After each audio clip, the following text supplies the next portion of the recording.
আমরা বিগত ক্লাসে আমরা কমিউনিকেশনের যে কি বলবো কমিউনিকেশনের ইম্পর্টেন্সটা পড়েছিলাম। আজকে আমরা আলোচনা করব characteristics of effective communication. Effective কমিউনিকেশনের ক্যারেক্টারিস্টিক্সগুলো পড়ব। আচ্ছা, আমাদের যে কোনো কাজের জায়গায় হোক, পড়াশোনার জায়গায় হোক, এই 21st সেঞ্চুরিতে আমাদের ইফেক্টিভ কমিউনিকেশনটা কিন্তু প্রচণ্ড দরকার, প্রচণ্ড জরুরি হয়ে পড়েছে। ইফেক্টিভ কমিউনিকেশন কিন্তু মোস্ট ইম্পর্টেন্ট। আমাদের কমিউনিকেট যত ইফেক্টিভ হবে, যত ভালো কমিউনিকেট হবে, আমাদের লাইফ বলো, ক্যারিয়ার বলো, ততটা ডেভেলপ করবে। এই ইফেক্টিভ কমিউনিকেটের মধ্যে রয়েছে ফার্স্ট যেটা রয়েছে ক্ল্যারিটি। তুমি যখন কারোর সাথে কমিউনিকেট করবে, one of the most important parts of communication effectively is being clear.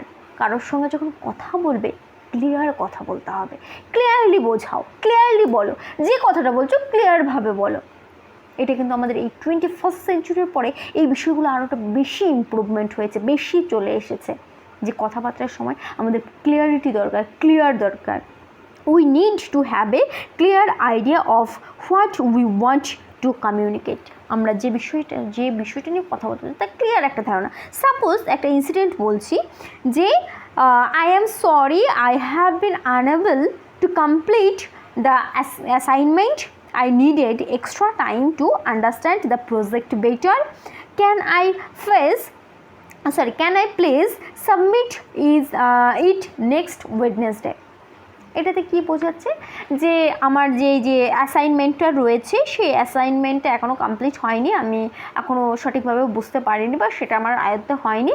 আমি কি আর একটা এই উইকটা টাইম নিতে পারবো? আমি কি সেটা ওয়েডনেসডেতে আমি জমা দিতে পারবো? বা এই যে একটা ক্লিয়ার কথা, এটাকে যদি আমি এইভাবে যদি বলি যে you see I was very busy and I was not able to understand the questions, I am very sorry but because I did not understand it I did not do the task, I am working on it but it is not yet complete. Do you think it would be okay if I sent it to you sometime over the next week? কি প্যাচানো মনে হচ্ছে না? যে এখানে তো আমি first যেটা বললাম সেটা তো পরিষ্কার, যে আমি কাজটা বুঝতে পারিনি বা আমার প্রজেক্টটা কমপ্লিট হয়নি, আমি এক সপ্তাহ পরে জমা। That's enough. এখানে এত ঘুরিয়ে পেয়েছি না, তুমি তো জানোই আমি ব্যস্ত আছি, এই যে ঘুরিয়ে পেয়েছি। আমরা দেখবে বন্ধুবান্ধব হোক বা বাড়িতে হোক, যখন কেউ কথা বলে, হয়তো কেউ বলছে জানিস আজকে না, আরে এত ঘোরানোর কিছু নেই, মেন কথাটা বল, মেন সমস্যাটা কোথায়, বা তুই এক্স্যাক্টলি কী বলতে চাইছিস সেটা বল। এই বিষয়টা কিন্তু চলে এসেছে, সবাই ক্লিয়ারিটি চায়, সঠিক ক্লিয়ার একটা কী বলতে চাইছো এক্স্যাক্ট সেই ক্লিয়ার কথাটা তুমি বলো, এটা হচ্ছে ক্লিয়ারিটি। নেক্সট যেটা আসবো কমপ্লিটনেস।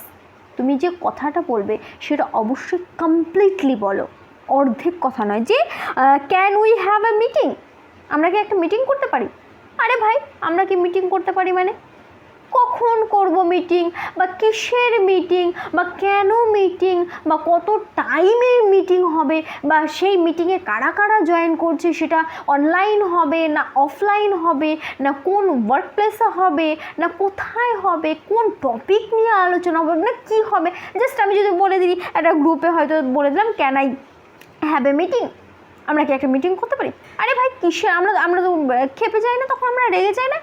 আরে ভাই বলবি তো কিসের মিটিং, কোন টপিকের ওপর, বা কটার দিকে মিটিং, সেটা তো বলতে হবে। মিটিং করতে চাই, হ্যাঁ মিটিং করতে চাইলে বা করতে হলে করতে হবে, কিন্তু সেটা কখন করব, কিভাবে করব, কারা কারা প্রেজেন্ট রয়েছে, সেখানে মিটিংয়ের বিষয়বস্তু কী হবে, সেটা তো আমাকে জানতে হবে। তাহলে তুমি যখন একটা কথা বলবে সেটা কমপ্লিটলি বলো, তবেই কিন্তু কমিউনিকেশনটা সঠিক হবে। তাহলে আমি যদি বলি এখানে I would like to discuss the email I sent you yesterday, can we have a meeting for 30 minutes at 4 PM today? তাহলে আজকে 4টার সময় আমরা 30 মিনিটের জন্য একটা মিটিং করবো। এই যে একটা ক্লিয়ার একটা ধারণা, ক্লিয়ার, তুমি যাই বলছো যে আমি এই করবো না এটা, আচ্ছা আমি তোমাকে এই জিনিসটা জানিয়ে দিচ্ছি, এই যে একটা সঠিক ক্লিয়ার একটা ধারণা, স্বচ্ছ একটা ধারণা।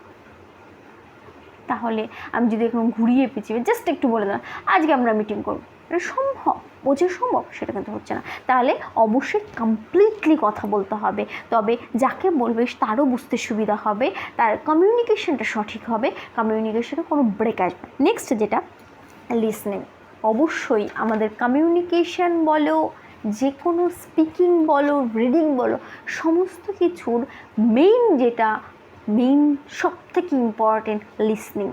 আমি যদি ভালো করে শুনি তবেই তো আমি ভালো করে বলতে পারবো।